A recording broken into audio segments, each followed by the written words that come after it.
This is a sealed CBS Laboratories Technical Series Professional Test Record.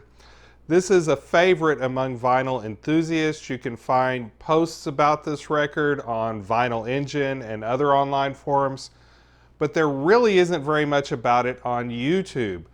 I'm about to fix that.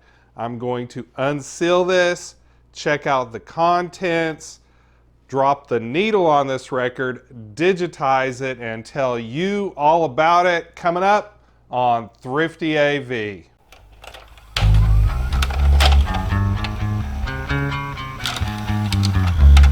This CBS Laboratories Technical Series Professional Test Record has tests for frequency response, tonearm resonance, wavelength loss, separation, stylus wear, and compliance. It lists all these tests on the back, but the first thing I want to do is break the seal on it. So let's get into this thing. I'm not sure how many test records CBS Laboratories put out, but this is the STR 100.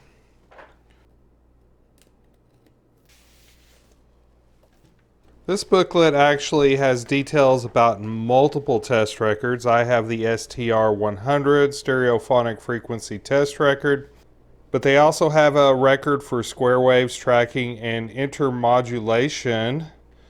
They have one for wide range pickup response, RIAA frequency response test, pink noise, broadcast test record, microsecond frequency response tests, 7 steps for better listening, and a quadraphonic test record.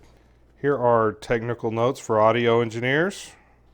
The same booklet was put in there twice. I don't know if that was a mistake or intentional, but it's the exact same booklet. Here's the record itself. It's in one of these, it's an outer paper sleeve with poly on the inside. This is a rather nice sleeve here, so that's good. Before I do my needle drop, I want to talk about the gear I'm using. The turntable is a GLI Pro SL-2500 direct drive. This is basically a Technics knockoff. I have a rubber mat on it. I've checked the balance. I want to make sure that the tracking force is ideal for this. I just noticed something. My tracking force meter has some plastic to peel. With the Shure M97xE, the optimal tracking force with the stabilizer up is 1.25 grams. I'm running at 1.32 grams. That might be slightly above the optimal, but it is definitely below the maximum listed. The phono preamp I'll be using is this ART Accessories USB Phono Plus, but I'm not going to be using the USB feature. I have it set just below 0 dB so that it won't clip, and I have it feeding into this Tascam DR40 recorder. I have it set to record waves at 24-bit, 96 kilohertz. The grooves on this test record look pretty interesting, and even though this is brand new out of the sleeve, I do see a few dust particles, so I'm going to go ahead and wipe this off with a brush and hit record.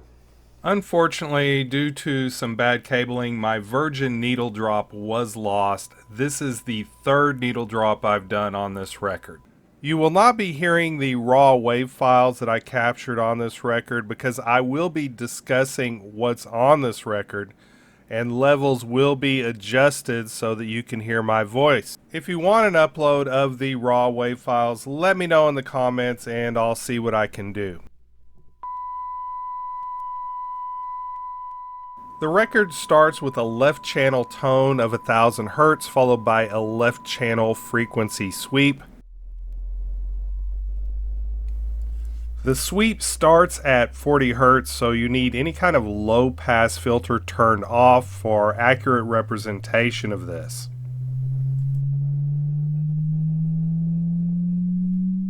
This not only tests the fidelity of the left channel, you can also check for bleed through on the right channel.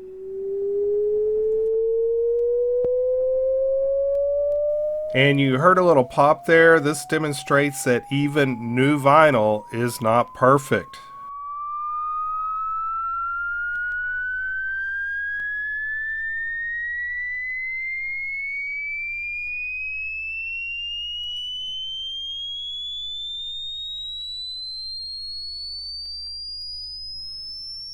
Over time, these higher frequencies will get worn out on this record, especially if the cartridge setup is not optimal. My 49-year-old ears can't hear anything beyond this point. Next, the record does a right frequency, tone, and frequency sweep, just like it did with the left channel. I'm not going to bore you with the details on that. But at the end of the right channel frequency sweep, it does something interesting. The needle gets caught in an endless loop way before the end of the record. So in order to go to the next test, I had to advance the cartridge slightly. 1,000 cycles. In the next series of tests, tones are sent to the left speaker. These can be used to test your equipment or your hearing. 20,000. The waveforms on 20,000 have a pretty low amplitude. 18,000. The waveforms on 18,000 also have low amplitude. 16,000. I still don't hear anything at 16,000 hertz. 14,000. Finally, 14,000 hertz, I heard that one. 12,000. Looking at the waveform of this entire left channel frequency test, the waves in the middle of the test, around 500 hertz, appear to have more amplitude than the higher frequencies or the lower frequencies. So let's skip ahead to 500 hertz. 500. I want to skip ahead to the very low frequencies. You will need an excellent subwoofer for playback of these frequencies. These can often be felt more than they can be heard. 40. You should be getting a low rumble on your subwoofer. 30.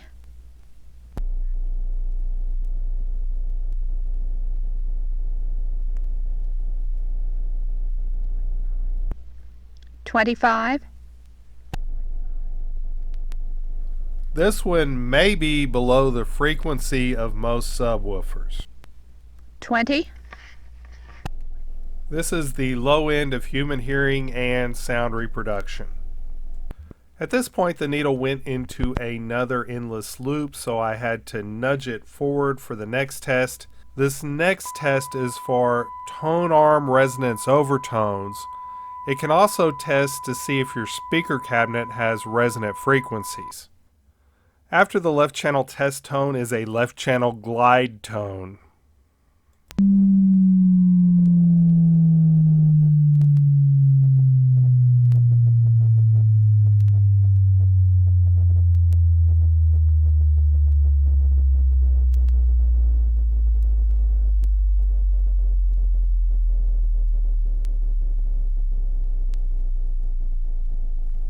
Any pronounced peaks in the audio represent a resonant frequency. Next is a right channel test tone followed by a right channel glide tone.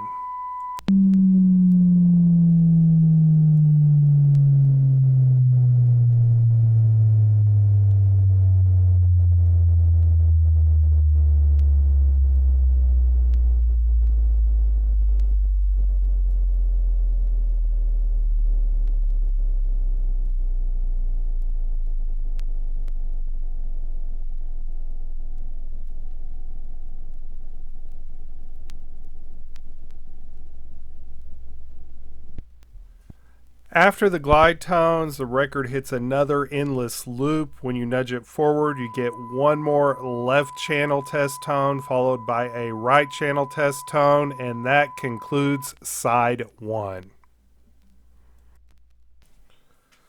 A quick wipe with a brush and it's time to play side 2. Like side 1, it starts with 1000 Hertz reference tone. 20,000. Side B starts with a wear test where the audio levels are intentionally quite a bit lower than the reference level. 18,000.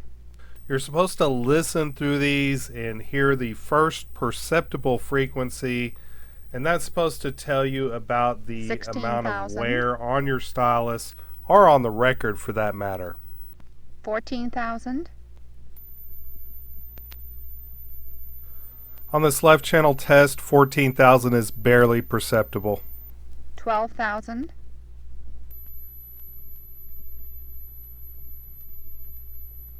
12,000 Hertz came in loud and clear. 10,000.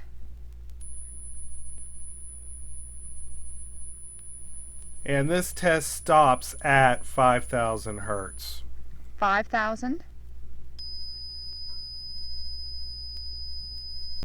20,000. This test record goes through the same routine for the right channel as well. 18,000. Testing the difference between the left and right channel is one of the ways you can tell if you have stylus wear. 16,000. It can also test to see if your tracking force is set wrong. 14,000. 14,000 was not as loud on the right channel as it was on the left. 12,000. And like the left channel, this goes down to 5,000 Hertz on the right channel. At the conclusion of this test, the needle went into an endless loop and had to be nudged into the next test. 1,000 cycles. Like every other test on this record, this next one starts with a 1000 Hertz reference tone. 20,000. This next test goes through the same series of reference tones, but this time the modulation is much louder. 18,000. And this test to see if the stylus will jump tracks or have distortion. 16,000. Let's skip ahead a little bit. 600. Modulation wise, here is where the record really gets loud. 500.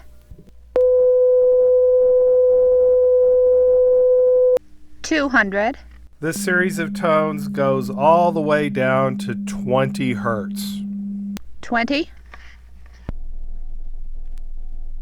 At the conclusion of this test, the stylus lands in an endless loop. The next 5 sets of tones are 100 Hertz each, but the modulation increases laterally each time.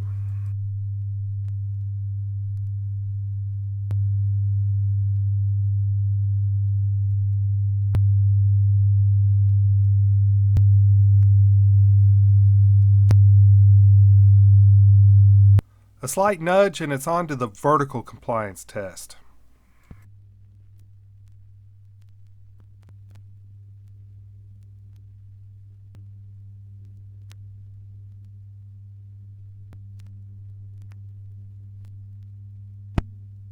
The last nudge brings us to the last test on this record. As usual, it starts with a 1000 Hertz reference tone. 20,000. The last 2 tracks of side 2 are the same as the first 2 tracks, but now at the end of this side 2. 18,000. If you enjoyed this video or any other in the ThriftyAV series, please like and subscribe. Thank you to my patrons for supporting this channel, and remember, stay thrifty, everyone.